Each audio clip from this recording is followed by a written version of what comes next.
you. Welcome, everyone, and thank you so much for coming. Can you guys hear me, or should I? Either way. I hear you. Okay. Thank you, Kelly. Thank you guys so much for coming out to the Alliance tonight and for this hybrid presentation with Pierre de Pontalba. We're so excited to have Pierre virtually, Kelly Calhoun in person moderating, and Howard Margot. Just a little bit about us, if you haven't been here before. This series is a part of our Rendezvous lecture series. It is monthly, and what we do is a free community event, and we like to invite artists, authors, any creatives to come and share their story. So next month, for example, we're going to have anecdotes, a St. Martinville. Welcome in, you guys. Welcome in. So Anne's going to be here next month. It's always on the first Tuesday of the month. And she's going to be displaying some of her paintings here in our gallery and sharing about her story and journey as an artist. Today we have these beautiful reproductions from the HNOC. I'm going to let the experts get into that later. To tell you a little bit more about the Alliance Française, we are first and foremost a French language and cultural center. We give French classes for all levels and all ages. We have kids classes. We have a free creative writing workshop coming up for high schoolers, middle schoolers. We do Petite Alliance. We have toddler classes. So really from the ages of 3 to 18. And then after that, we have our adult classes. We follow our traditional leveling standard. Starts with A1. Goes all the way up to proficiency in the C2s. If you guys are interested, we would love to have y'all. We're about to start our fall session, which is exciting because we'll have our fall open house. During our open house, we have an early bird discount. We have 50% off our memberships. And what's really great about our memberships is access to our other events like our monthly movie night, and access to our library, discounts with French businesses in the city, like Maurice's French Pastries, Café Tika, Ma Petite Boutique. So if y'all are interested, that's a really great time to come out and get to know our staff, our teachers. We'll have free placement tests to really help you understand where is my level. I'm not sure what class to take. And we'll have a laid out schedule and talk through those options with you. So if y'all are interested, I have some of these flyers. I'm going to take one and pass them around. And it has some of that important information. But again, stay tuned. We're so excited to have you guys. Feel free to sign up for our newsletter. We try to do events like this often. Yeah, I'm going to let Kelly and Howard take it away. Oh, and my name is Carla. So sorry. My name is Carla. I work here. I'm the Events and Communications Coordinator. So please don't hesitate if you have any questions. Is it Carla Ewing or Ewing? We say Ewing, like JR. Yeah. Yeah. Yep. So thank you for asking. Mm-hmm. So Carla Ewing, and I'm the Events and Communications Coordinator. Merci beaucoup. Okay. Thank you, Carla. Carla and I were supposed to go to a wedding here in New Orleans, and the bride and groom decided we want to go to Spain. So we were just talking about that earlier, all these connections. Y'all, this is so exciting. Thank you everyone for coming. I just can't believe, well, I can believe actually, Pierre, that a large following has arrived for the story of you and your remarkable family. As you can tell, Pierre loves whenever people talk about this kind of stuff with him. So Pierre and I have been friends since about 2017. And in the spirit of us talking about the remarkable archives that he is in tutelage, I wanted to discuss about how did Pierre get here? Why are we talking to him today? How did that happen? Many of you have heard this story. I hope that you find some joy, some humor, and some remarkable anecdotes that could hopefully help you or someone else in the future if you have your own set of archives that you don't know what to do with. And I'm so excited that Howard Margot gets to be here from the Historic New Orleans Collection. And thank you again. He was the one who supplied everybody with the renderings, the reproduction renderings of Gaston Pontalba's guest books. I'm going to let him talk about that since he's the expert. So about 2017, a New Orleanian named Peter Patou goes to France. And of course, he had just finished reading this remarkable book authored by Christina Vella called Intimate Enemies. It is the story of an incredible New Orleanian woman, the daughter of Don Andres Almonester and his mother, oh my gosh, Delaronde. Merci. Louise Delaronde. And I think that we have some descendants of some family members in this crowd. There you go. Oh my gosh. Hey cousins. So he starts to read this remarkable book about the Baroness of Pontalba, Micaela, and he realizes, oh my goodness, this woman's highly significant to the development of New Orleans. So, you know, he's in France, he's in Paris, and he gets lost and finds his way in Senlis. They have a little tourist area, and he opens up a brochure. It's all in French, but he recognizes one of those destinations, Mont-l'Evêque. He's like, oh, Christina mentioned that in the book a lot. Well, let me call and see if they're open. So he calls Mont-l'Evêque, this number, and he's expected getting an office. Hello, thank you for reaching Mont-l'Evêque. But who answers the phone but 24-year-old Pierre Pontalba, the son of the current Baron and Baroness of Pontalba. And in broken French, you know, Peter says, hi, I'm from Louisiana. Micaela is our royalty. And he's like, what? Oh, just come to the chateau. Opens up the chateau and is exposed to this incredible world of the Pontalba family spanning 3 centuries. After many discussions, Peter convinces Pierre to come to New Orleans and says, you're needed here. You need to do an internship. And he starts meeting all these people, including the Historic New Orleans Collection. Over the next few years, he meets Susan McClay, who then was giving Pierre a tour of the largest pumping station in the world, which of course is what you want to show someone visiting New Orleans. But during this talk, it was very significant because she and Pierre concoct a plan to bring the Pontalba family, the Baron and the Baroness, over for the New Orleans Tricentennial. And the Louisiana State Museum made it happen, and we had this grand exhibition. I got to be the lady in waiting. It was wonderful. And that just started even more relationships that bonded the Historic New Orleans Collection with the Pontalba family, the Louisiana State Museum, and then of course, like all the friends that he made along the way, and recognizing certain family members. So we started to plan a foray to France, and because of the pandemic, it didn't happen. But I'm so excited to say that in about, 3 months, about half this room is going on a France foray for a week, following the footsteps of Micaela Almonester through Paris, Senlis, and Mont-l'Evêque. And so everyone is coming, just stand up. Yeah, stand up. I see you. Oh my. So we're all dedicated, and this history that we're going to learn, it's all a part of what the Alliance Française is trying to do, what the Historic New Orleans Collection is trying to do, what the Pontalba family is trying to do, what the Louisiana Museum is trying to do. You know, we're all passionate about this. We have to share it. We have to participate. That's what we're doing today. So I'm going to pass it off to the expert, Howard Margot, who's going to talk a little bit about his intimate relationship with the Pontalba family. How much can Pierre see of us? Can you see the whole room? Do you know how that works? It's what's up top. You can see the back of your heads. Yeah, lovely back of heads, by the way. It's over here. If you want to say hi. Eye contact. Good evening, although it feels like noon. How are we all doing?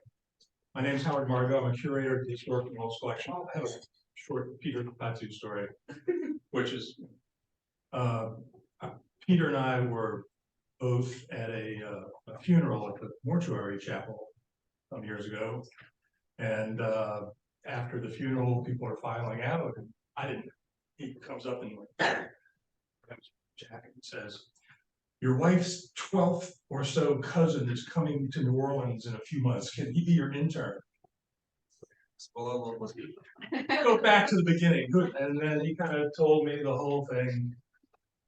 And Pierre was, in fact, an intern with us at HNOC for several weeks. He also interned at LSM State Museum and a couple of other places, I think. A few.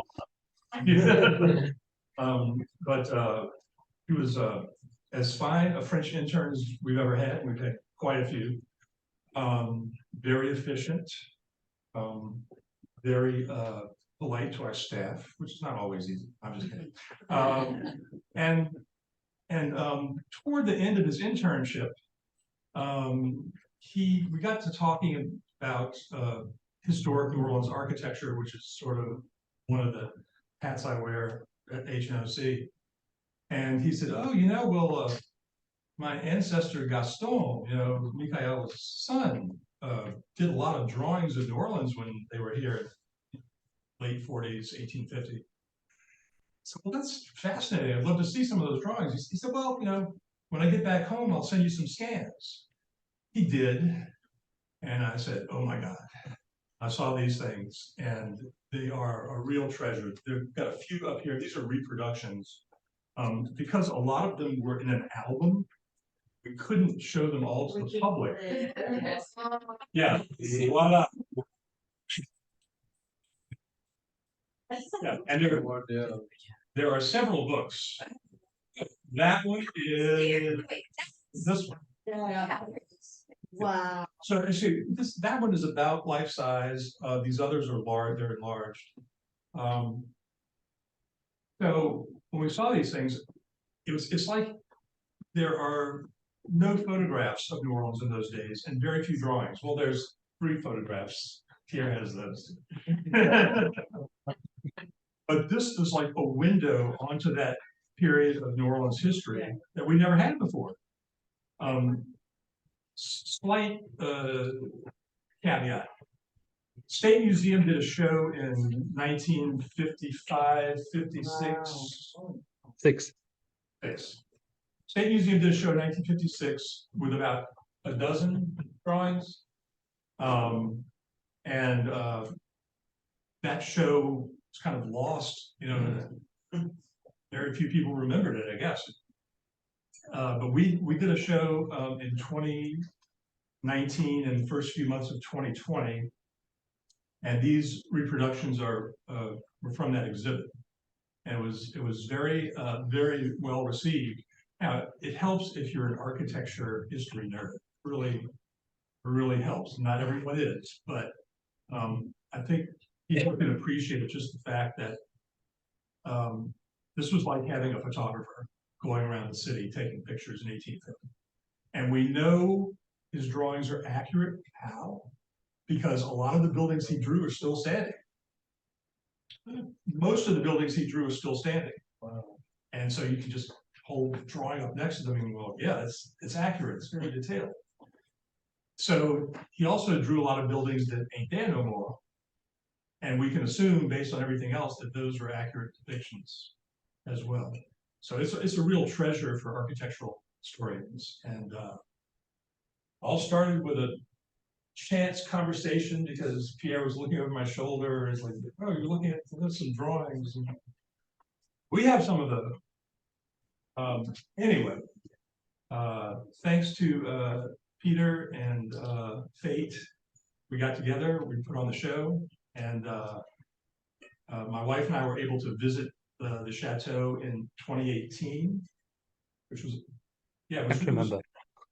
Yeah, I know. The date, I mean, not the visit. It was April 2018 because we were there for the tricentennial. I was giving a talk about the tricentennial in France. I said, well, as long as we're in France, let's go see Pierre, and we did. His family is truly wonderful. They're really, really sweet, down-to-earth people, very welcoming. And chateau, all I can say is you have to see it for yourself. So I think that's enough, don't you, Pierre? Let's get I started. have comments. Okay. Well, first of all, thank you, everyone. Thank you, especially to the Alliance Française for welcoming me. Thank you to Carla, to Kelly, who, if she can sell me, can sell pretty much anything, just to be clear. So be wary. And thank you, of course, to Howard, who has been very kind in many regards, especially tonight. Just to be clear about those internships, those were hardly internships. Those were doors opening for me and archives and people. And by no means did I do any amount of work that was significant enough to compensate for everything that was given to me in New Orleans. So I know I thanked many people many times about this, but once again, thank you for this. And I know some are in the room. I recognize some people, I recognize some voices, so I'm happy to see you tonight as well. A few disclaimers before I start. It's 2 in the morning in France, so apologies if I'm sometimes a bit confused or confusing. Not to mention my accent. I'm terribly French. I'm terribly sorry about that. And speaking of French, since I will talk about archives, I will read some passages in French. So please forgive it for those who don't speak French. But I thought, this being the Alliance Française, this would be an interesting experience. And while I will be speaking French, I will use some words that are, let's say, part of 18th century New Orleans. So don't be surprised. Now, when I was asked to give a talk to the Alliance Française, well, first of all, I was extremely honored and a bit embarrassed because I didn't really know what to talk about. And I thought I was not going to make yet another genealogy or history talk. What I wanted to talk about was the archives, and specifically the archives belonging to the families that we physically have here in northern France, where I am in Mont-l'Evêque, that are Louisiana related exclusively. Now, it's hard to talk about those archives without a little bit of context, and thank you, Howard, for pointing that out. So I'm afraid I have to speak about history for just a tiny little bit, just to give some context to the documents I will then present to you. So I'm Pierre de Pontalba, I think you gathered that. And I descend from a family who is from southern France, originally near Toulouse. And it was a family that was dealing in pastel, which is a blue tint, which may remind you of indigo. And when the New World was discovered, indigo arrived in Europe and that market collapsed. So we assume they moved with the army, with the troops of Bienville to Canada because of that. So first, they went to Canada. And once you're there, of course, you go down the Mississippi, all the way down to Louisiana, and then to New Orleans in 1834. So after a short period in the army, the family started a plantation, an indigo plantation, as it happens. But this didn't last long. So they gathered a bit of money, of course, and then started buying real estate and began some shops, etc. And the family's fortune grew in New Orleans because, of course, this was a booming colony at the time. So this was the first generation, but this is the really interesting generation for what I'm going to talk about next. Revolves mostly around 2 people. Those being, can you see them? Yes. Joseph Xavier and Michaela. So if some of you are familiar with the family of with a history of the family. You are familiar probably with both of them. Joseph Xavier was a wealthy businessman in New Orleans. He was born in 1754 in New Orleans, and he married Louise Le Breton, a name that is familiar to some of you. She was the niece of Governor Miro's wife. This will be important later, who was Celeste de McCarthy. He was ambitious, he was rich, he was connected. And he would return to France in 1797 because his protector, Governor Miro, just died. And he got close to Napoleon's court. He buys the home in which I'm standing now in 1807. And the rest of the story after 1807 is for a bit later, but I think some of you know what I'm talking about. And Michaela, of course, is the star of the family. She's right here. So Michaela was the daughter-in-law of Joseph Xavier. She was born of a Spanish father, Don Andres Almonaster y Auroras, who was a notary public in New Orleans. I will talk about him as well later. And a French Creole, Marie-Louise de la Ronde, again, a familiar name for some of you, who, as Angeline Gouraud of the New York Times puts it, was a superbly competent businesswoman. And so was her father. And so she married Joseph Xavier's son, Celestin, which led to what was called a spectacular mess of a marriage. But back to that later as well. And after a few, let's say, incidents for 20 years, she is responsible for building most of Jackson Square as we know it today, and especially what is known today as the Pontalba buildings, which are the two big red brick buildings on both sides of Jackson Square. She is also responsible for enhancing the Presbytere, the Cabildo, and St. Louis Cathedral, and also for initiating the renovation of the Place d'Armes, which would become Jackson Square. There are, of course, other actors in the family, but let's say these two are really the hinge around which the family's history revolves, and also, of course, our archives. So I will talk about people before them and people after them, but these two are the centers of our Louisiana archives here in Mont-l'Evêque. So archives, let's talk about them a bit. So our archives span about 3 centuries of history, both in Louisiana and in France. They are fairly large. We are quite lucky with that. Varied, incomplete, of course, decade for many. For the most part, in the last 50 years, I would say, they were pretty much forgotten. And they were forgotten because the house in which they are stored was abandoned. So the house is the castle of Mont-l'Evêque. So the picture is flattering. It's in a very bad condition. It was abandoned with all its content, including the archives. So this is an entirely private home, entirely private archives. And they were not at all accessible to the public for a very long time. And this is why today I think it's important to share them. So my idea for this talk is to present you a selection. It will be incomplete. It will be an arbitrary selection. If I had known that so many cousins were in assistance, I would have made an effort on that part. But this is a non-standard presentation. I don't want it to be, well, I rant a lot, but I don't want it to be a rant. So please don't hesitate to interrupt me, raise your arm, and do not hesitate either to correct me if I say anything really, really stupid, because it happens sometimes.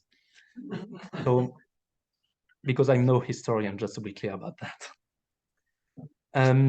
So the first bit of archives I really want to talk about is come from Joseph Xavier, who I just talked about. So at the death of his protector, Don Esteban Miro, who was governor of Louisiana, he decides to leave Louisiana and go to Spain, of all places.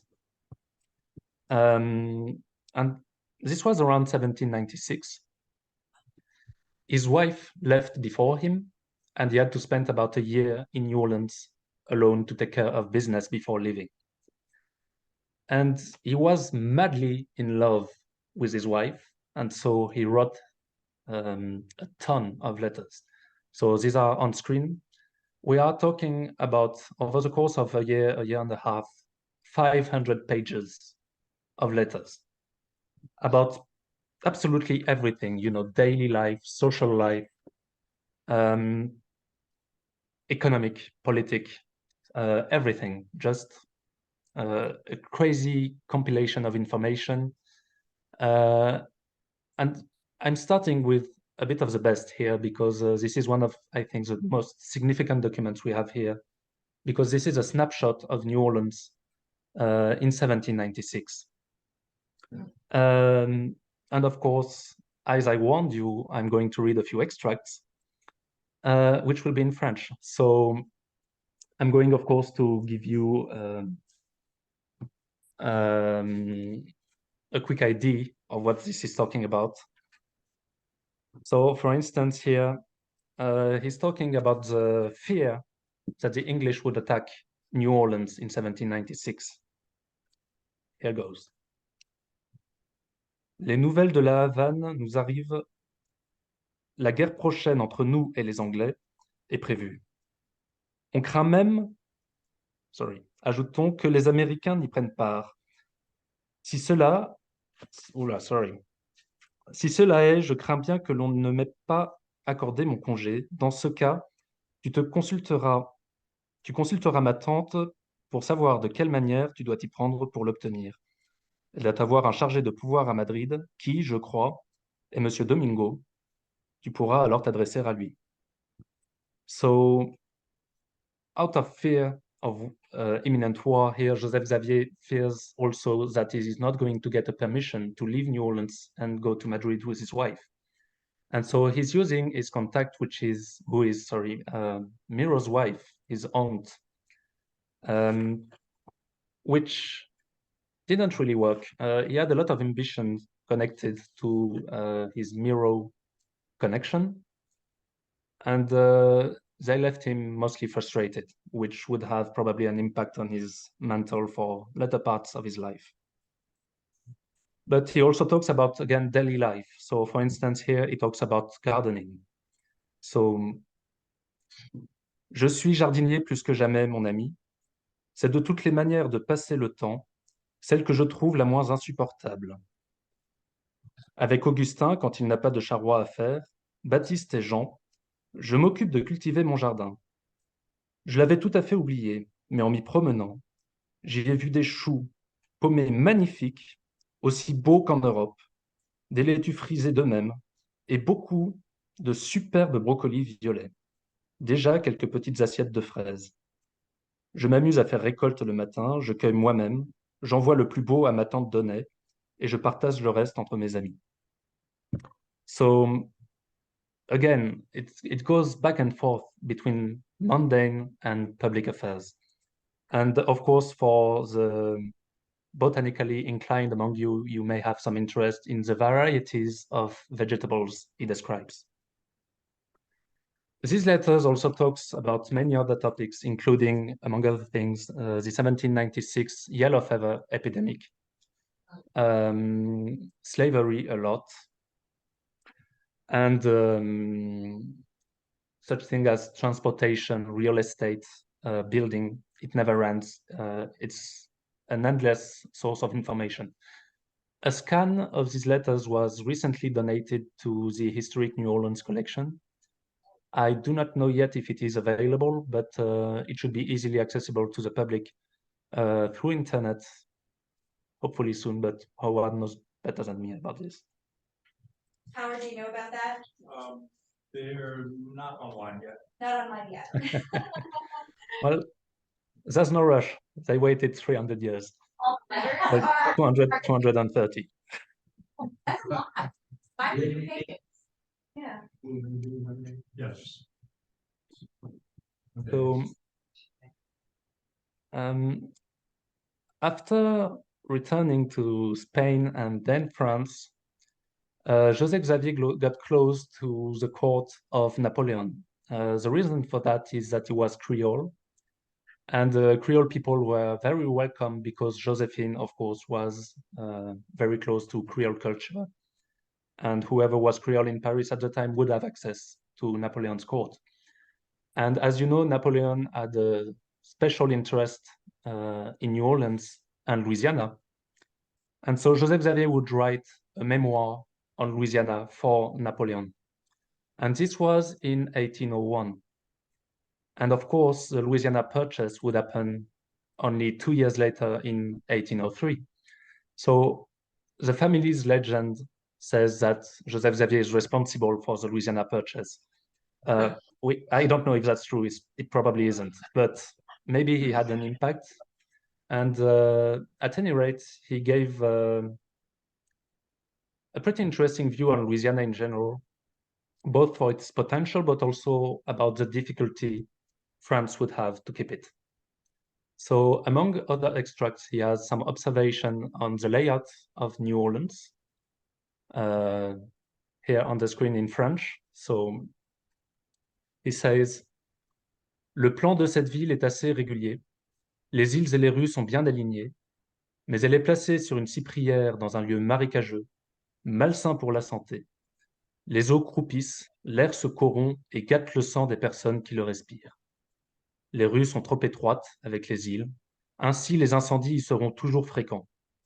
J'ai formé un plan que je crois remédier aux défauts de l'air, qui y sera plus libre, et aux incendies qui y seront moins fréquents et non généraux. Il consiste en ce qui suit.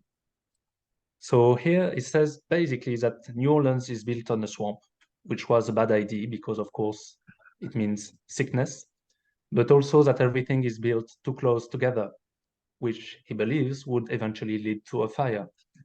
And now the interesting bit about this is something I didn't tell you, is that this was a draft before 1788.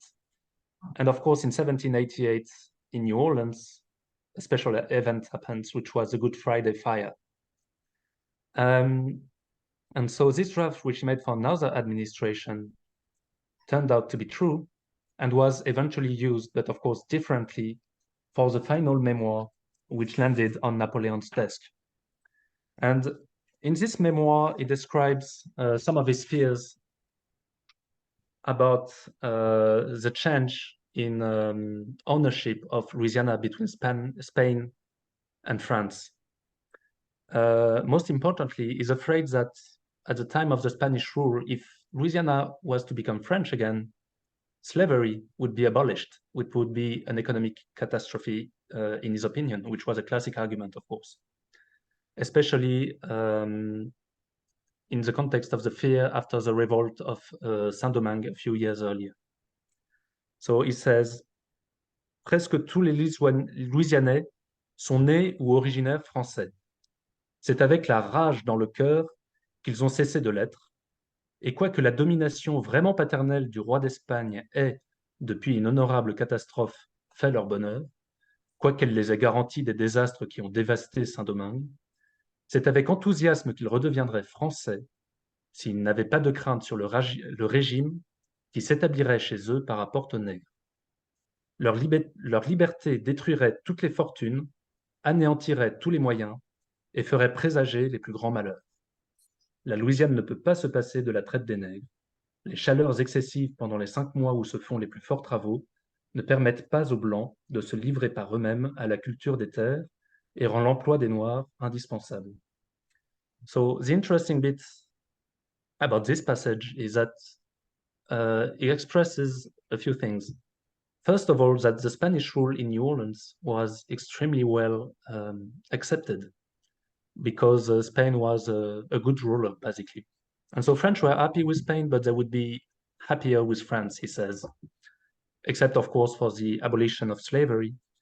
And you have 2 or 3 arguments here that are just the arguments we unfortunately know on these topics. You know, the idea that economy would be impossible without slavery, that slaves work better in the heat of Louisiana, stuff like that. And both in his letters to his wife and in this, you find this kind of arguments. The irony is that, of course, Louisiana would become French again shortly, and then American, and slavery, of course, would not be abolished in the first place. So he feared the wrong country, but, you know, how could he know? But Joseph Xavier is a really interesting character because he's stereotypical on some of these aspects. So when he came back to Spain and then to France, an interesting bit is that, again, he was protected by Governor Miro, who died in 1795. And so Miro had a widow, Céleste Eleonore de Macarty, who would die in France in 1835. She came to France with Joseph Xavier because her family protected him, and now it was his turn to protect her. Plus, of course, they were family.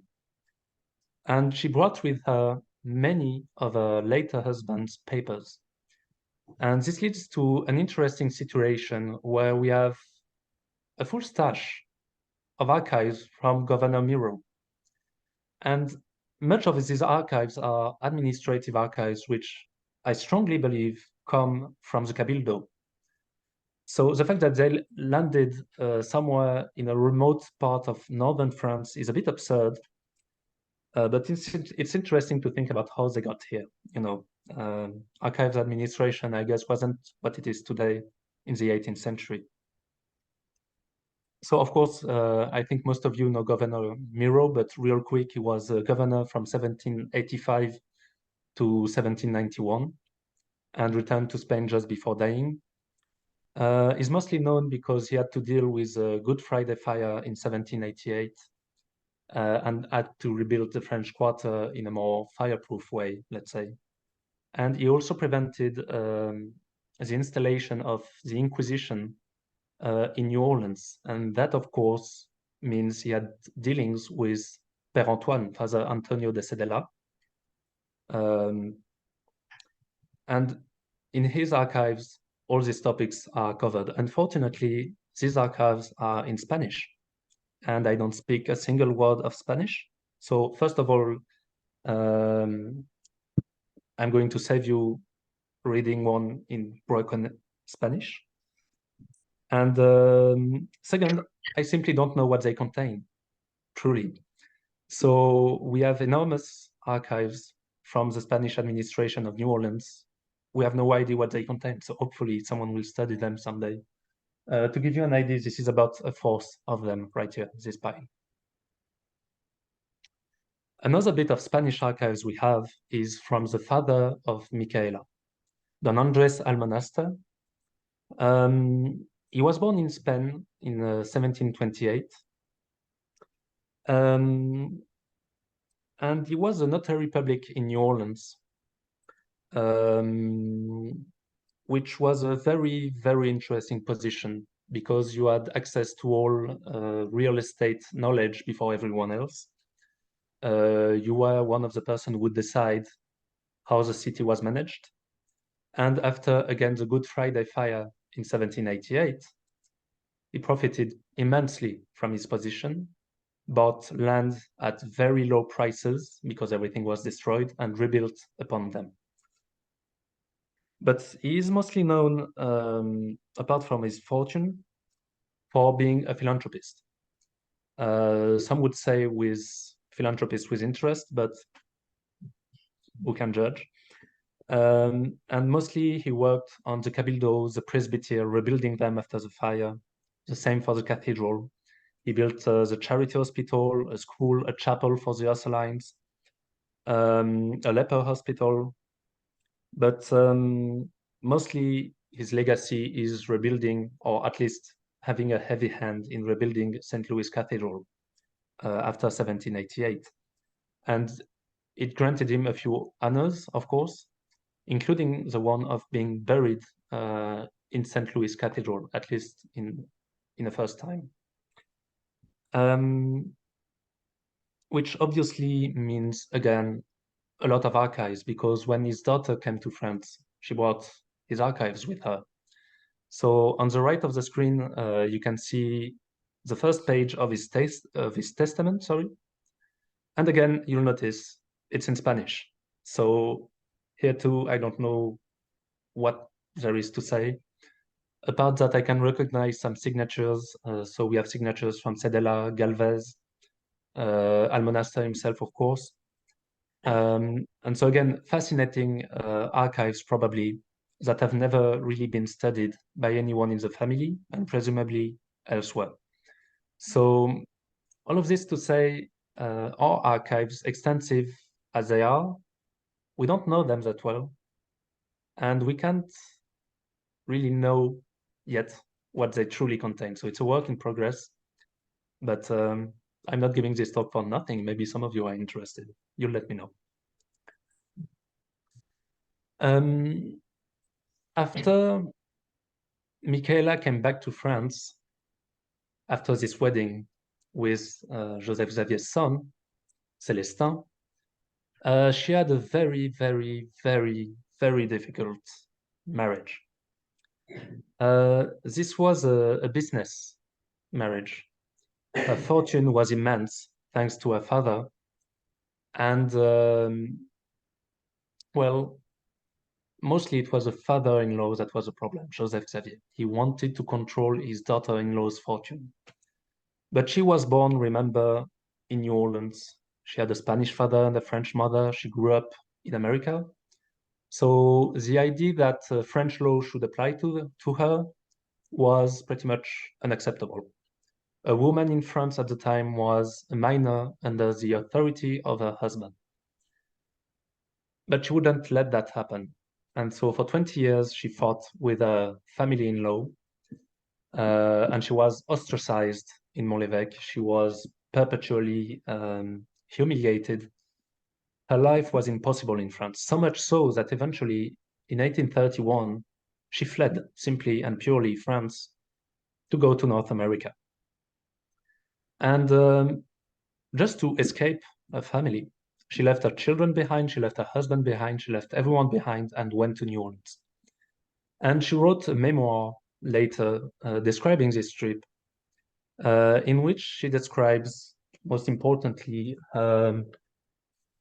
sentiment in coming back to New Orleans, the way she feels. And so let me read this for you. If you speak French, it's quite moving. J'ai éprouvé un bien grand bonheur à revoir mon pays que j'avais laissé en 1812, 5 mois après mon mariage.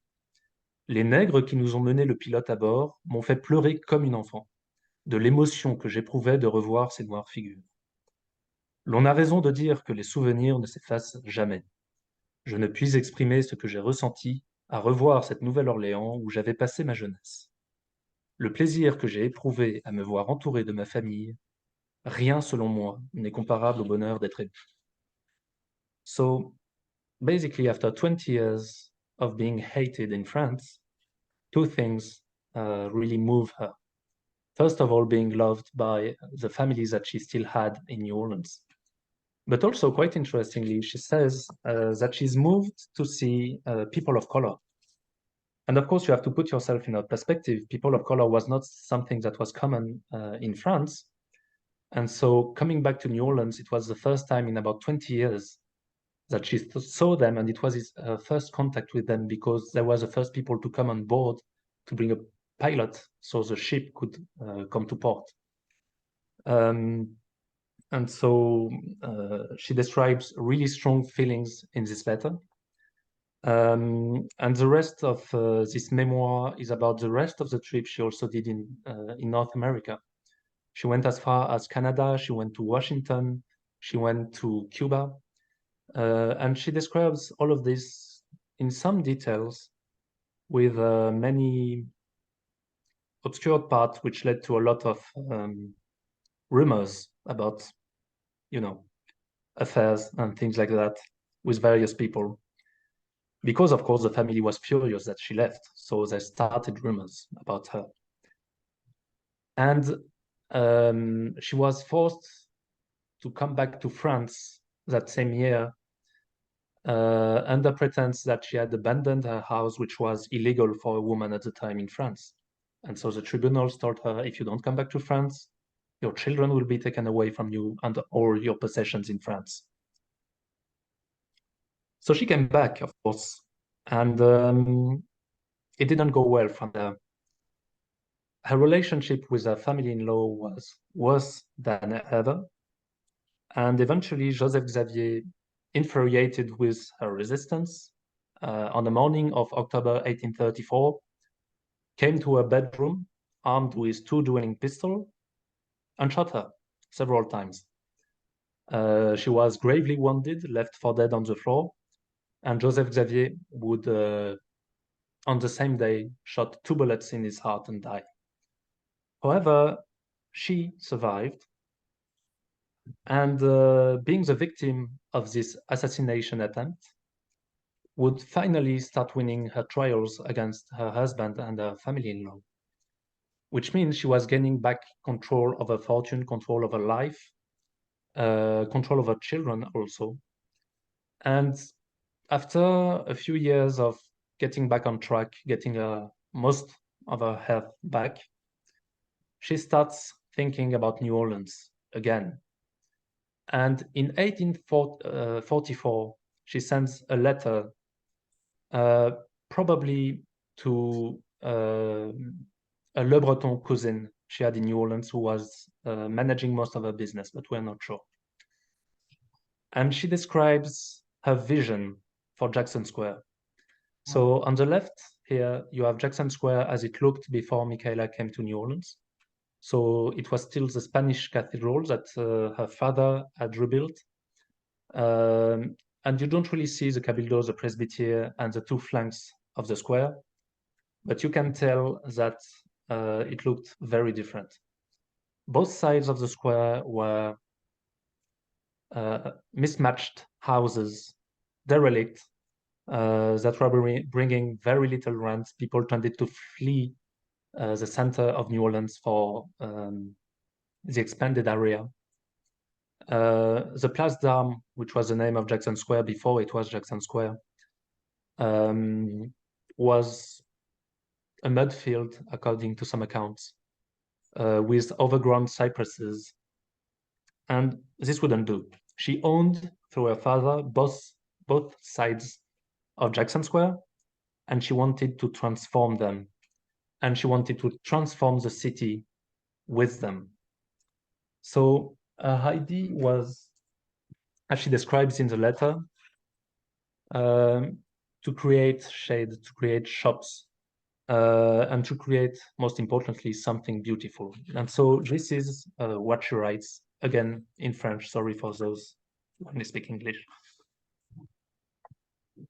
À présent, monsieur, j'ai à vous entretenir d'un projet que je médite depuis longtemps et que je ne saurais arrêter d'une manière définitive sans le secours de vos lumières et de vos connaissances du pays. Comme je ne doute pas que la première municipalité consentit à m'accorder le trottoir qui fait face à la place des 2 côtés, ce que l'on m'a fait pressentir, alors les 2 faces de la place seraient construites avec des arcades qui livreraient au public un passage couvert. Ce serait une grande amélioration dans un pays où l'ombre est si précieuse durant les grandes chaleurs de l'été. Les boutiques devraient être construites avec une certaine élégance, et cependant cette simplicité qui convient à ce genre d'habitation. Les édifices seraient composés d'un rez-de-chaussée et de 2 étages au-dessus, le tout recouvert d'un comble et d'une toiture en ardoise. Les arcades ainsi que l'encadrement des ouvertures seraient construites en granit ou en briques, suivant ce que l'on jugerait le plus convenable. So, already in 1844, she had a vision that she would bring to fruition between 1847 and 1851.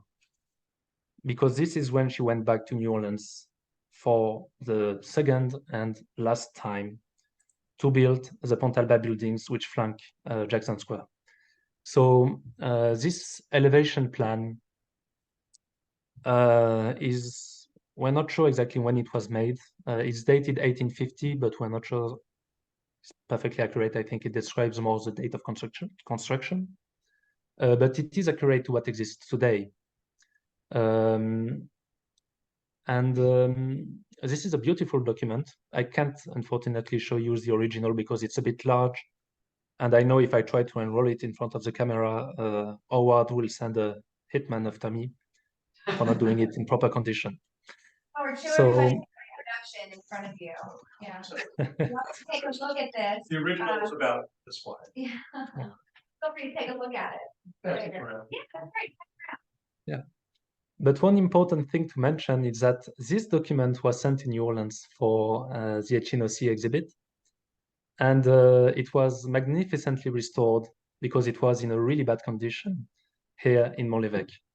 As I told you, the house was abandoned for a very long time, and it tended to rain on the archives, which is not a great situation. So yeah, the HNOC is responsible for its restoration. It's probably one of the most beautiful documents we have here. And so these buildings, just to be clear, were not the first thing she built. She had experience in France with designing grand buildings. She would build buildings in the Place Vendôme, in the Faubourg Saint-Honoré, including Hôtel Particulier, which is now known as the Hôtel Pontalba. She worked on Mont-l'Evêque, of course, on the castle. So she was a builder, just like her father before her, and also like her mother before her. But most importantly, she was a businesswoman. She knew perfectly what she was doing, financially speaking. And so after the Pontalba buildings were built, and also the Cabildo and the Presbytere and the cathedral enhanced a second time like her father did before, she started working on Jackson Square. She wanted Jackson Square to be beautiful, not just so the city would be beautiful, but also so that the real estate value would increase, because that meant higher rent. And this is how she left New Orleans in 1851. So this is a daguerreotype, which was most likely taken around 1850. We don't know who the photographer was. But you'll notice that the cathedral is not the Spanish cathedral we had before. The Cabildo and the Presbytere have been enhanced. On the right, you can guess the presence of the lower Pontalba buildings. But of course, the most important part of this photograph is Jackson Square, which is, of course, nowhere to be seen. This is a transition between the Place d'Armes and Jackson Square. All the cypresses were cut by Michaela, which was highly controversial at the time. And I've been told that a live oak has fallen on Jackson Square recently, so, you know, callbacks. And you'll notice that the roof, let me see if I can zoom, of the cathedral doesn't look like it does today. So this was a very short period of time while St. Louis was being rebuilt, when there was no roof. And this was a deliberate choice, but I think there was some leakage or structural issues, and they eventually covered it. So not only is this a picture of the transition of Jackson Square, the birth of Jackson Square, but also a rare site of the cathedral in this state. And according to some, I don't know if that's true, but the expert is in the room. This might be, along with two other photographs, the first photographs of New Orleans. So they come in boxes, just like this. For those who haven't seen a daguerreotype, Wow. so this is.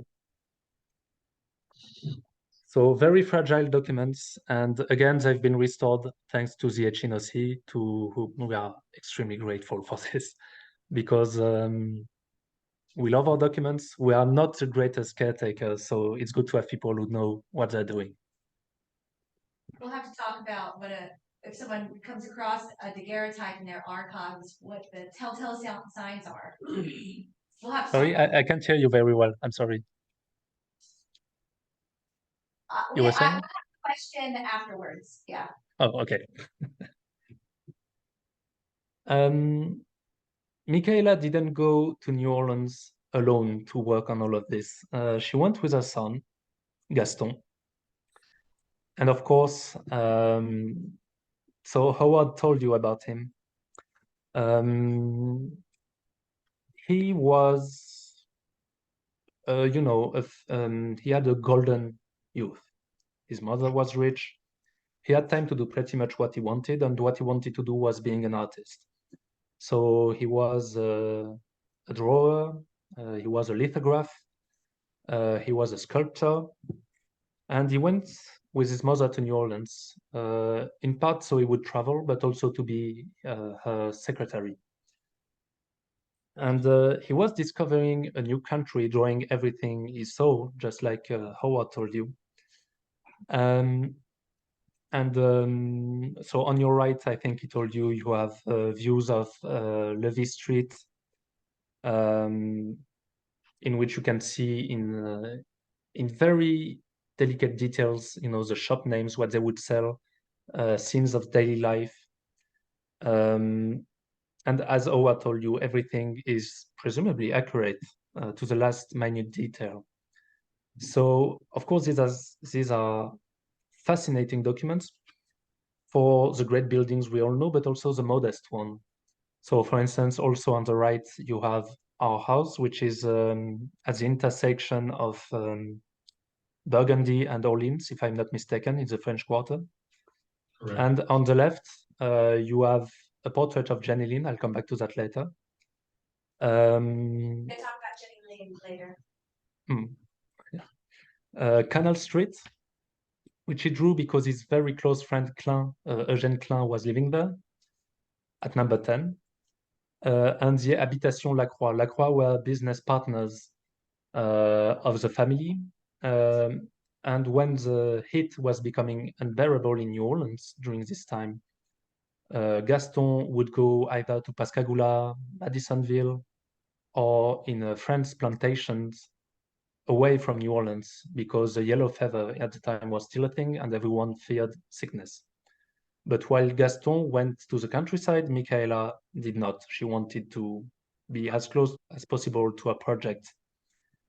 So yeah, the architectural drawings of Gaston are, well, I love them. Not everyone is forced to, but I think they brought some interest to them. And of course, they were the object of an exhibit at the HNOC back in 2019, 2020, which I couldn't attend, unfortunately, but I was told by my parents who went that it was wonderful. He also drew a few portraits. So you'll recognize the one on the left here as being Jenny Lind, which is on this side of the screen, if I'm not mistaken.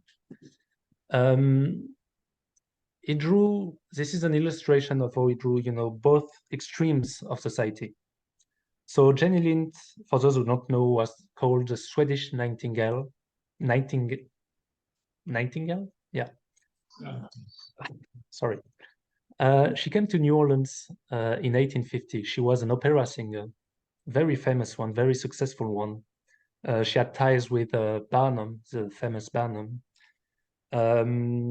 And when she came to New Orleans, she was welcomed as a goddess. The city went crazy for her. And of course, Michaela, being the businesswoman that she was, sensed opportunity. And so she had Jenny Lind reside in the Pontalba buildings, have her have an appearance on the balcony and all of that. And when Jenny Lind left, she sold every furniture she touched as if they were relics and made a huge profit. And of course, this was all a marketing operation for Michaela. So, and of course, Gaston, in those circumstances, met Jenny Lind and drew her. So this is a portrait on the left. On the right is probably one of my favorite documents here for several reasons. This is a depiction of Jean. Jean was a slave who belonged to a certain Monsieur de Vergès, or de Vergès, I don't know how it's pronounced. And of all the people Gaston drew, this is the most interesting because, you know, Gaston was born in France, grew up in France, and was thrusted in New Orleans in 1847. And the question I have when I see a drawing like this, what was he thinking about the situation in Louisiana at the time? Slavery was a thing. His mother was building these great buildings, these great projects with slave labor, of course. And I love this drawing because it's very intimate. You have a bit of fashion going on.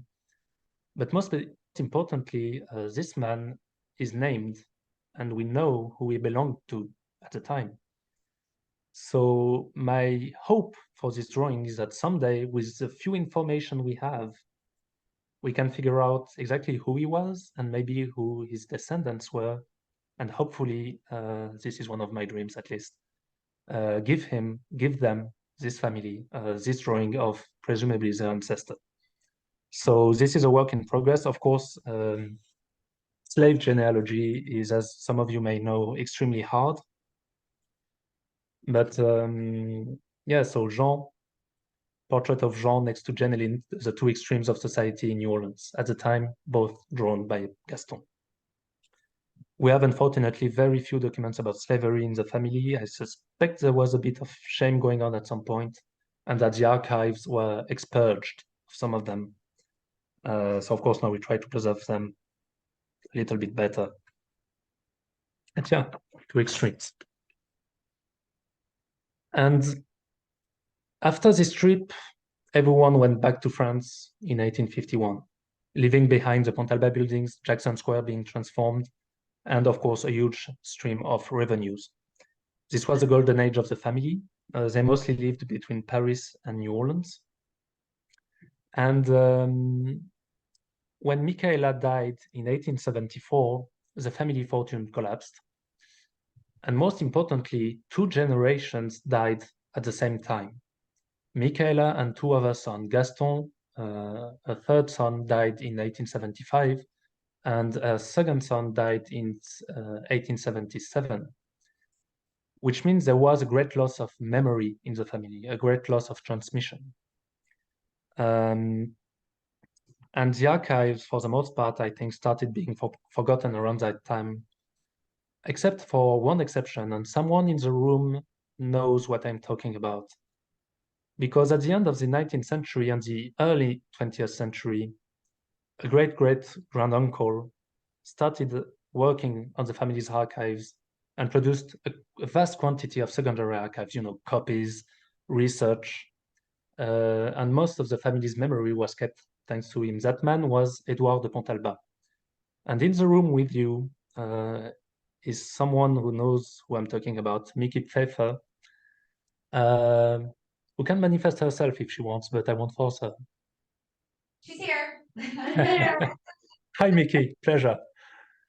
So Mickey worked on Grace King, who was a great historian for New Orleans. She wrote a book about the Creole families of New Orleans. And Grace King had a great epistolary relationship with Edouard. And these letters shed a lot of light on the family's history. Because Edouard, of course, knew the people he was talking about. He knew Michaela, he knew Gaston, he knew Alfred, all those people. And thanks to him and Grace King and other authors, most prominently Christina Vela, some of the memory was kept despite everything. So right here, for instance, this pile here is some of the historical work done by Edouard, mostly copies, and this is only a fraction of it. You have to imagine we have crates upon crates upon crates of copies of letters he made relentlessly throughout his life. So although the archives were forgotten by most of the family, one man thought about them and preserved a lot of our history and a lot of Louisiana's history along with it. However, a few years later, like 60 years later, my grandfather went to New Orleans. It was a visit of curiosity. He didn't know much about the archives, but he was curious. And so he went to New Orleans at the time of the Riverfront Expressway controversy. So yeah, I think some of you seem to know what I'm talking about. So he was at a reception in New Orleans, and people were telling him about this expressway that the state wanted to build, and asked him, Monsieur de Pontalba, what do you think about this? Isn't it scandalous? Will you support us in our fight against it? And he says, of course. Who wouldn't? And he goes back to France and receives, a few months later, a document he wasn't expecting at all, which is a lawsuit in his name against the city of New Orleans. And so he was surprised, and so was my grandmother. This was spearheaded by people like Wilson and many preservationists in New Orleans who made a fantastic work for the French Quarter.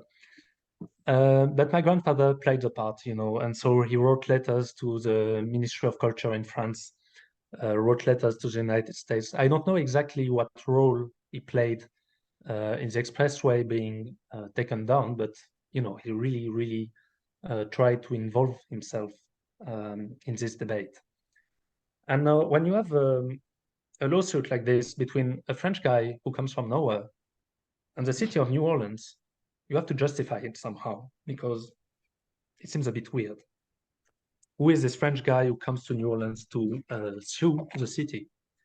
And so he gives a justification in this document, which is terribly French in its, let's say, chauvinism, but you'll see. And it's in English.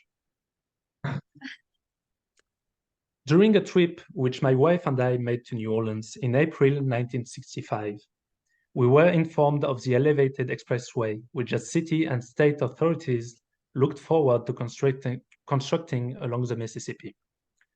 We could ascertain on the spot that if this project were realized as projected, the end of Jackson Square would be overhung by a roadwork of such magnitude that the square would lose its character and therefore be destroyed.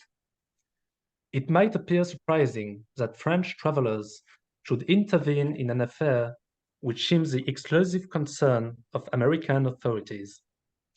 In view of this, I should like to point out that, I'll skip the first point. It was at the council of Joseph Xavier de Pontalba that Bonaparte in 1803 ceded Louisiana to the United States. This gentleman, thus, was directly involved with the arrival of the Americans in the territory. And it is not permissible to believe that if this cession had not intervened, the English would have occupied the Mississippi Valley. It was my great-great-grandmother, Micaela de Pontalba, née Almonaster y Rojas, who constructed in 1849 the buildings which form Jackson Square and which still bear our name. It is these buildings which must be saved from a definitive injury, and through them must also be saved an appreciable part of a historic patrimony to which the Americans, after all, are only the heirs. We believe, therefore, that since we have been involved in a most direct manner in Louisiana history for more than a century, and that since we have even contributed to the formation of your country, we have the right to protest against the mutilation of our most cherished memories. And we are convinced that since this is a matter of defending moral interests and not material interests, our intervention should carry more weight than otherwise. So, of course, you can appreciate my grandfather's sense of modesty. But he does have a point. Not in the sense that the Americans are our heirs. That's a bit, above the top. But he makes a point about, the moral interest that the family still had at the time in New Orleans. Just to be clear, even though our archives were forgotten and most of our history was at some point, if it was not for the effort of many outsiders, our blood is in New Orleans, and New Orleans is in our blood. And even at the time, even though he was disconnected from this history, it still mattered a lot to the family. We had no more economic interest in New Orleans, but still we had this strong tie that endured. But that, of course, is not an excuse to pretend we have a better authority than the Americans in their dealings with the city. I'm not saying that. After this event, the house was completely abandoned, as I told you, with the archives still inside it. And again, there was a break between the family and New Orleans for about 2 generations. And Kelly told you earlier about the way we reconnected with New Orleans through Peter Patou, which was an opportunity to get back to our archives, get back to work. And most importantly, the partnerships we had with cultural institutions in New Orleans, including the HNOC, and Howard was a great contact in New Orleans for many things. We had more clarity in the way we could study our archives and maybe what they meant for other people outside the family. However, this loss of memories and transmission means that some archives have gone missing. So, for instance, these 2 portraits are quite significant, not just to us, but also to the artistic history of New Orleans. On the left is a portrait of Joseph Xavier writing a letter. You'll notice he's in a Spanish uniform. And this painting, just like the one next to it, was probably painted by Salazar. It appears in a book by Wilson about Jackson Square and the Pontalba buildings. And we have no idea where it is. And you'll notice Joseph Xavier is writing letters. And the quality of all the copies of this painting that we have are insufficient to read what he's writing, and I would love to know what he's writing. The portrait on the right is in color. So this is a photograph of a very, very bad and very, very damaged copy we have here in Mont-l'Evêque. It is a painting of the son of Joseph Xavier, Célestin, painted in 1794. So he's represented at about 4 years old. And behind him, what you cannot see is the Mississippi and plantations. The original must be a beautiful paintings full of information, because you can guess, and again, this is only a copy, boats, houses, people walking the field, carrying things, but we can barely see them on this one. And the original probably has many, has an interesting story to say, in a sense. And it was lost as well. We have no idea where the original is. We have a very, very bad photograph of the original, which allows us to say that fortunately this one is only a copy, because in its condition, it would be a shame if it was the original. So it is missing. So if you see them anywhere, please let me know. And another very, very important document, and Howard is probably going to laugh because it's an obsession of mine. We talked about the drawings of Gaston. These drawings are merely illustrations to his intimate diary. We have many diaries by Gaston here. There are 2 here. They come in different shapes and colors. And he wrote diaries that were extremely detailed, down to the hours of each of his day, what he ate, who he met, what he thought about people, what was happening around him. And he loved to complain. So, people who complain tend to speak a lot. So he was great for that. And he was a great witness of everything that was happening around him. And we have traces of an intimate diary he wrote in New Orleans between 1847 and 1851, which would complement the drawings he made magnificently, and probably the opposite. It's the drawings that would complement his journal. because just like Joseph Xavier's letters to his wife is a snapshot of 1796 New Orleans, this would have been a snapshot of New Orleans between 1847 and 1851, along with Pascagoula, Madisonville, all the places he saw, the people he met, how the buildings were done, how the city was transforming at the time, because New Orleans was in full mutation. And this diary has gone missing for about 20 years. There's about a 50% chance that it burned. But, well, I'm still hoping to find it, but don't hold your breath. So yeah, we have missing archives, and we have missing archives we don't even suspect. But my hope with this talk is that some people find their missing archives in ours. Because it's easy to see what's missing for us, but many of our archives, which are perfectly unknown to the public, may be of interest to people. There may be the missing pieces in many puzzles. And so my idea was really to give you an overview, a very partial, fragmentary, incomplete overview.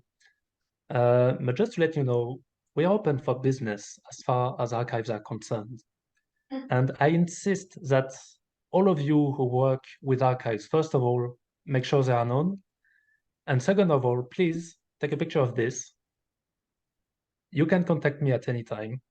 If you want to visit our archives, if you want to scan, if you want to ask questions about what we may or may not have, if you want to share something, we are absolutely open to sharing everything we have. Because it matters to us that all these records that we gathered through about 3 centuries of history are shared, because they escaped destructions more than once. And we want them to be exploited by all of those who have an interest in them.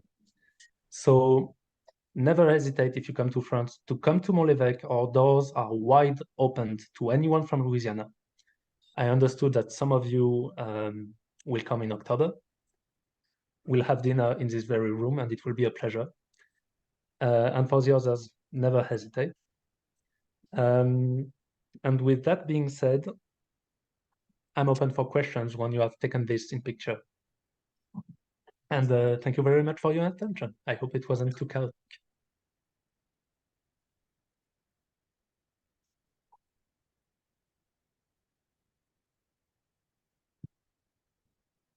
I'm gonna let Howard moderate some of the questions over here. Howard, please. Sure. And also just a note, I can share this contact information as well as the recording if you signed up with your email. If not, please leave it with me and we'll get that shared with you. So, I just like to say, first of all, concerning Joseph Xavier's letters, they are available to the public on microfilm at HNOC, at the State Museum, I imagine at Tulane. A lot of places have the microfilm. It takes time to get things up online, and it depends on tech people who speak a language I don't speak. So they will get online eventually. They're just not up yet. Unless they went up last week, which is possible because they don't send me an email every time they add something. But yeah, so I guess we'll just, Pierre, just take questions. Who was the person in New Orleans who handled, excuse me, who handled her affairs, to whom she wrote a letter? Her cousin. What was the name? Do you remember the name of Michaela's cousin here? She was a In New Orleans, who handled most of her business? Yeah. Yes. It was a Le Breton cousin through her mother. Oh, look. And we actually have One in the audience. Okay. let's see. Yeah, we have some letters between Michaela and the Le Breton family, which I absolutely need to share with all of you from that family. For instance, right here, I have a letter announcing the death of Edmé Le Breton, I believe, who drowned in the Mississippi in 1847. So yeah, we have letters about that, and I'm trying to put something together for both the Le Breton family and the Delarond family make an archive package that would be available to them and shareable online. Thank you very much. Nice. Other questions? I'm interested in the building behind the Talbot buildings here that's in view in the back of this painting. To the left, you mean? Yeah. Was that, Yeah, this, wasn't that the family? Oh, here it is. that's this angle, is, do you know where the Walgreens is on Decatur? That's that. And isn't that a significant It was, residence, this no, there whole was, discussion? no, it was not, that was not built by the Pontalbas. It was built around 1825 originally, and the Walgreens sort of, that building impersonates it. And it might have some of the same bones, but it's not the same building. And actually, I will note that the Institute of Classical Architecture and Art Louisiana chapter hosted a virtual discussion about Gaston Pontalba's sketchbook. I think we talked for an hour and a half on Zoom, Pierre, with Susan McClay of the Louisiana State Museum, and that's available on YouTube. So if you Yeah. want to see a little bit more, and he goes all into Gaston's sketchbooks, drawings, a little bit more anecdotes. It's just fascinating. If you'd like to share that with me, Kelly, I can diffuse it. I will. Yeah, thank you. Yes. Yeah, this is the trouble with this evening's presentation, is that any document I talked about tonight, I could talk about for hours, and I could talk for hours about documents I haven't even mentioned. I easily go on rant. I think those who know me will confirm. But yeah, I didn't want it to, make something specific about the document. This was really about giving an overview. But yes, I could go on. That's a bad. Yeah, there were about 120 drawings altogether that we chose from among those drawings for the exhibit. And I think I missed a few, but the archives are what they are. They are a mess. So I probably missed a few. I'll let you know. Pierre, first of all, thank you very much for your historical insights, knowledge, and interest in the strong relationship between France and the United States. The French are so much more interesting than the British anyway. So closely tied to you. I think I'm interested, my wife is interested in precisely which Pontalba, which Pontalba of the three brothers or sons rather of Michaela are you directly related to? So I descend from Alfred, who is the second son of Michaela. The elder branch, which was Celestin, died out, well, the male one at least, died out during the 70s. And so the main branch shifted to here. The weird bit is that you'll notice I'm not from the main line, yet I live in the family's castle. And that's because the Celestin branch was disowned. As for Gaston, who was the third son, he died without children that we know of. So that leaves us. Lastly, we look forward to seeing you in October. Ah, me too. You have no idea. We are thrilled that you will be a major part of that. Another question. So are these images available? Are they online as well? These images are not available online, but that's a question for Pierre. Okay. So yeah, about those images, the family has a concern when it comes to iconographic documents. Because I mentioned the two missing portraits, they have been published in the past, but without proper source, and no, we do not know where they are. And so our main concern with making those drawings freely available to the public is that they are used commercially without our consent and lose their historic context. Apart from that, they are perfectly available for any scholar, researcher, even schools. on the only condition that they are not published. On the long term, we do plan to have them published in some form and have them available printed in New Orleans. And then only maybe we'll put them online freely accessible. Another possibility is creating a virtual museum, which I may do maybe in 1 or 2 years. But in the meantime, you can contact me for a copy. Mine is an architectural question about that photograph of St. Louis Cathedral and the Cabildo and Presbytery. They have the third floor already. Yeah, the mansard roof, the third floor was added before the cathedral was completed. So interesting. Yeah. And then was that the fence that you could see? The existing fence, it's hard, That's, the one that's existing now is like, oh yeah. it is, it's the fence, and all that construction in the foreground, that's Decatur Street being dug up and they're putting paving stones down. You can see, somewhere, these are paving stones leaning against each other. Waiting to be placed. Wow. That is so cool. Is there a business of archives? Is there economics related to archives? You know, is this something that the Pontalba family should consider as far as like revenue? You could charge for these webinars, I don't know. But it is, I think, you know, more of on a basic level, is that something that any person with substantial archives like this should consider? Instead of giving it out freely, would this be something that Mikaela would like to? Well, come on, let's be honest. Mikaela loved New Orleans, and the idea of having people from Louisiana pay to have access to our archives is simply not in the family's blood, simply just not.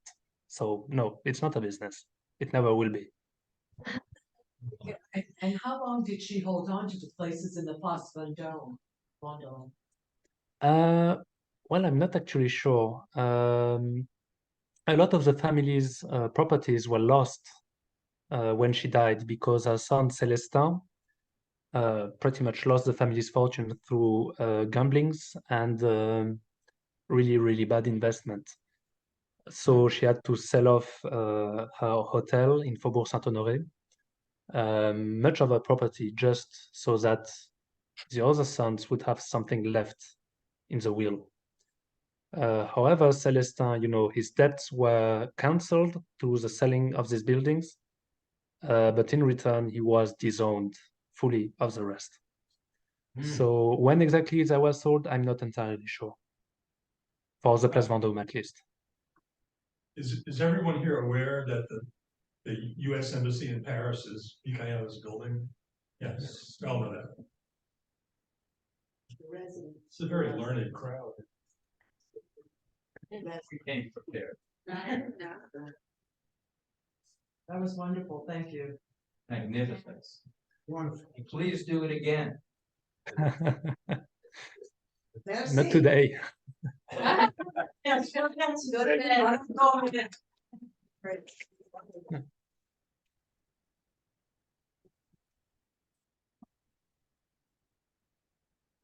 Thank you. Go get some sleep. Don't make, yeah. Oh, it's only 3 in the morning. I should be fine. Let's move on. Okay. Thank you so much. Bye. Thank you very much. Thank you. That was pretty.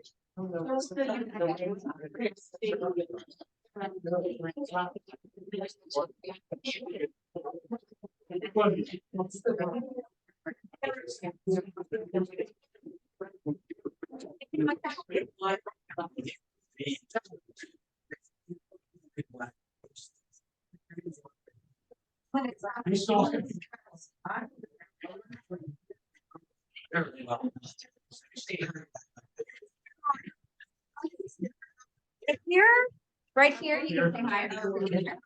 Right here, we have people who want to say hi to you. Is that okay? With pleasure. Yes, Okay, here you go. always. Hi. Oh, I recognize some cousins. Long time no see. And the How are you? Roberto. Well, Captain Le Breton. Yeah, recognize you. We met. We. Hey, Delaron. Delaron, and her mom, Elizabeth's mom, Gail. Yeah, this is my cousin John and my mom were all coming in October. So I get to come Yes. back. I'm And excited. And it's so as I told, interesting. Gail has a photograph, the Leverton, a Leverton couple were the best man and best woman at our grandparents' wedding. So the connections, Leverton, actually it's Pilier who did the fence around Jackson Square was designed by our other ancestor, Pilier. Gilbert Joseph Pilier. Anyway, go to bed. Thank you. It was wonderful. Really wonderful. I'm a night person, fortunately. But yes, I look forward to having a bunch of documents for you. Hi, Mickey, how are you? It's hard to hear what you say. Thank you so much. Wonderful. No, thank you for indulging me. Hi. Here, it's Jack Poirot. It's so good to see you again. Sorry we can't make it Mont-l'Evêque this year, but we'll be coming again soon. I hope so. Whenever you're in France, It was great.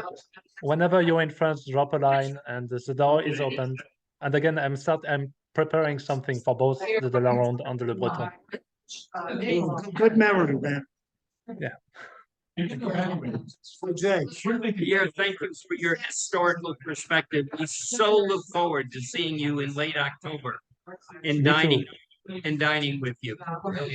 To be more festive. Much appreciated. You'll be able to consult some of the archives I presented tonight, but in person and go through them if you want to. We will do that. Thanks again. Thank you for a wonderful evening. See you in October. Yeah, you too. Thank you for indulging me. We know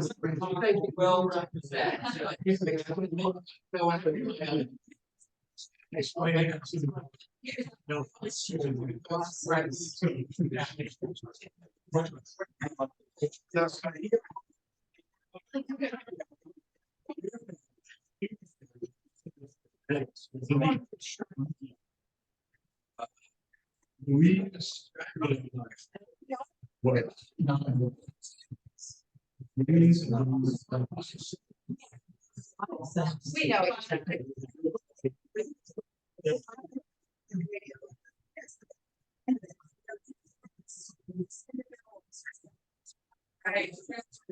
Yeah, one quick question. Yeah. I was talking about, I'm from, Pierre is my ancestor. Was he Louise's twin? Or were they just simply brothers? I think I read that somewhere. I need, for me to be able to hear you, I'm gonna have to go over by the film because everybody's partying here, this is not, I can't hear, so I'm gonna go. So if you know that, just look at it. Well, I hope you're hearing me. You should know I'm terrible at genealogy, just terrible. I'm the worst historian you know. So I have no answer. I'm sorry. That's fine, and I've seen so much of it, and that sometimes you just forget it. All it comes. Anyway, if I run across where I'm not great at organizing either, but if I run across my notes about where I read that, I will of course let you know. And also, if there's anything, I'll write you or Elizabeth as well. If you need anything, if you want us to bring anything to you, like a book that you know about, or whatever. I mean, you have most of the things, but just let us know. I'm Jean LeBlanc, my maiden name, Jean LeBlanc. Williams, my last name now is Williams. So anyway, you need to go to bed. That's so worth it. You spent so long. Just bring yourself. It will already be a pleasure. This house needs to welcome you. Oh yeah. Just seeing you will be enough. The perspective of having cousins from New Orleans in Mont-l'Evêque is something really exciting.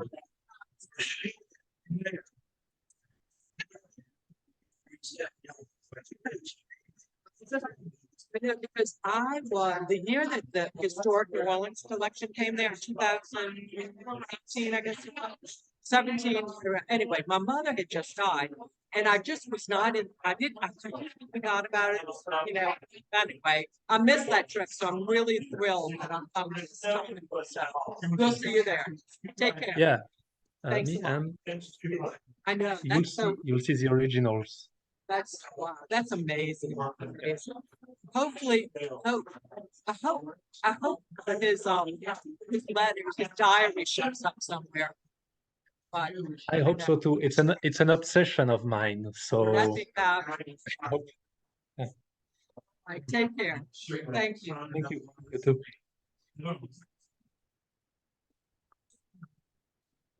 Can we talk about this?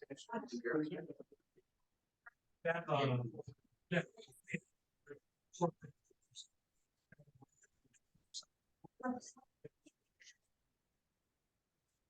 That was all part of this.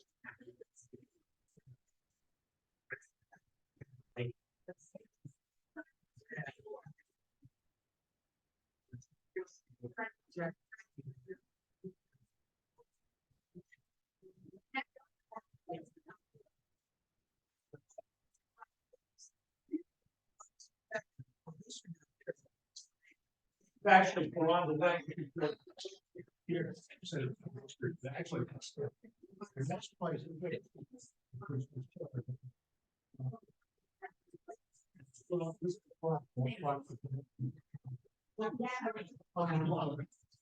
So that's.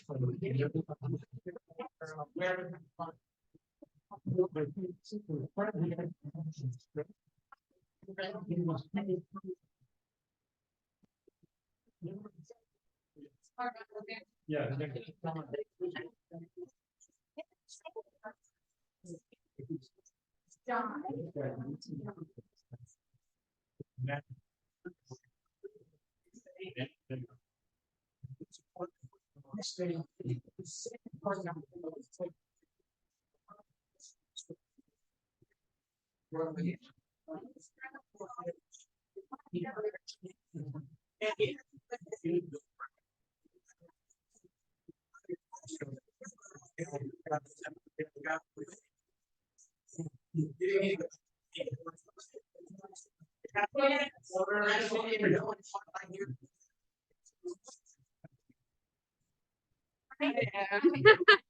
Fine.